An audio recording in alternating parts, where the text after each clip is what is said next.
একজন শিক্ষার্থী কোন সময় কিভাবে পড়ালেখা করলে পড়ালেখায় বারাকা লাভ হবে? খুবই সুন্দর প্রশ্ন। আমাদের স্কুল কলেজে পড়ুয়া শিক্ষার্থী বন্ধুরা তারা সাধারণত গভীর রাত পর্যন্ত জেগে পড়তে অভ্যস্ত। 12টা 1টা 2টা পর্যন্ত পড়বে, এরপরে ঘুম দিবে, সকাল 8টা 9টা পর্যন্ত ঘুমাবে। এই লাইফস্টাইলে আমাদের বেশিরভাগ স্কুল কলেজের ছেলেমেয়েরা অভ্যস্ত।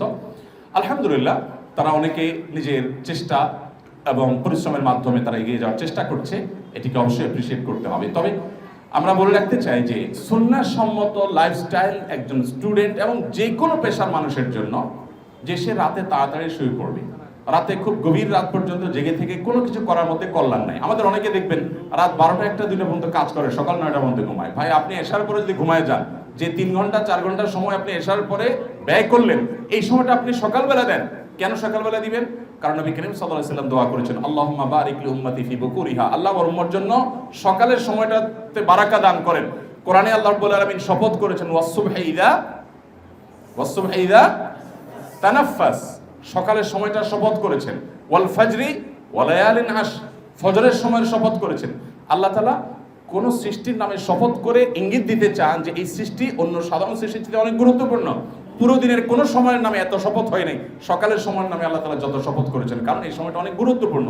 এই সময় যে যে কাজ করবে আল্লাহ তাআলা সেখানে বারাকা দিবেন।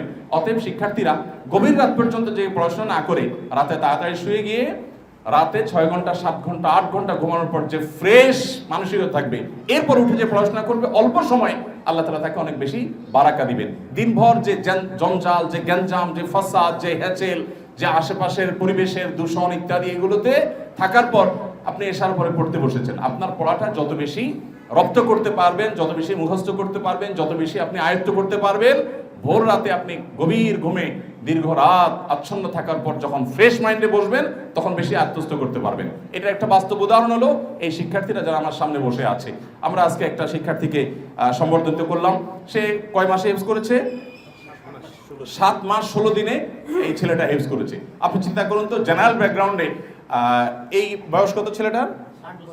8 বছর বয়সে একটা ছেলে 7 মাস 16 দিনে কোরআনে কারিমের মতো মহাগ্রন্থ, যেটা নিজের ভাষায় না আরবিতে, সেটা আবার বিশুদ্ধভাবে অনেক আরাবিয়ানরা এত শুদ্ধ করে করতে পারে না, সেই রকম শুদ্ধ করে 30 পারা কোরআন হিফজ করে ফেলেছে এবং সবিনার মাধ্যমে এক দাঁড়ানোতে টানা সে পুরাটা শোনা দিতে পারছে।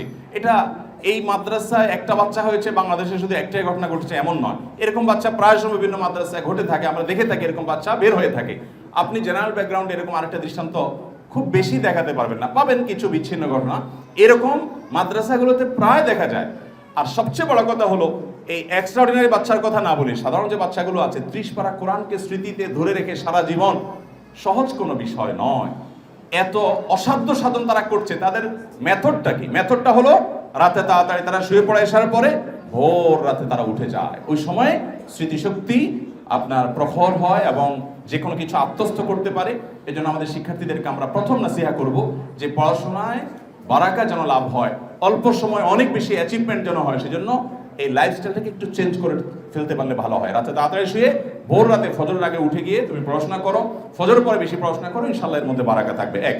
দ্বিতীয়ত, প্রতিটা পড়াশোনা, এমনকি সেটা জাগতিক পড়াশোনা হোক, তোমার অঙ্ক হোক, তোমার অন্য কোনো সাবজেক্ট হোক, এটা পড়ার আগে অবশ্যই বিসমিল্লাহ বলে নিবে। কারণ বিসমিল্লাহ বললে আল্লাহ রাব্বুল আলামিন সেখানে বারাকা এবং কল্যাণ দিয়ে থাকেন, অনেক বেশি আল্লাহ তাআলা বারাকা দিবেন। প্রতিটা সাবজেক্টের শুরুতে তুমি বিসমিল্লাহ বলবে।